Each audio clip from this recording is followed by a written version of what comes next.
اللہ کے نبی صلی اللہ علیہ وسلم کی ولادت پر خوشی کا اظہار کرنا، جشن منانا، شریعت کا اس بارے میں کیا حکم ہے؟ اس حوالے سے بیان کرنے سے پہلے دو اہم باتوں کی طرف آپ کی توجہ چاہتے ہیں، اسے یاد رکھیے گا۔ پہلی بات جس پر سب کا اتفاق ہے، کسی کا بھی اختلاف نہیں کہ دین مکمل ہو گیا ہے۔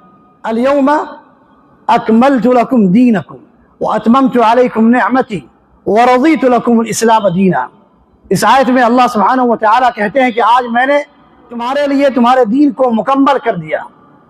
اس بات پر سب کا اتفاق ہے کہ دین مکمل ہے۔ اب اللہ اس کے رسول کی محبت، اللہ اس کے رسول کی رضامندی کو تلاش کرنے کے لیے، حاصل کرنے کے لیے آپ کو وہی طریقہ اپنانا ہوگا جو دین کے اندر داخل ہے۔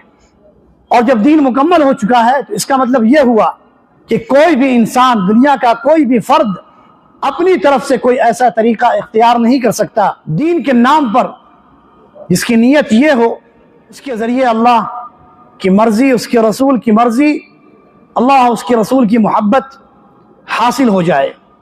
دوسری چیز ساتھیوں جس پر سب کا اتفاق ہے، اور وہ یہ کہ نبی کریم صلی اللہ علیہ وسلم سے سب سے زیادہ محبت کرنے والے کون لوگ تھے؟ صحابہ کرام کی جماعت تھی۔ صحابہ کرام سب سے زیادہ محبت کرنے والی جماعت کی ہے اور قیامت تک رہے گی۔ قیامت تک کوئی بھی شخص ایسا پیدا نہیں ہوگا جو یہ دعویٰ کر سکے کہ اس کے دل میں صحابہ کرام سے زیادہ اللہ کے نبی کی محبت ہے۔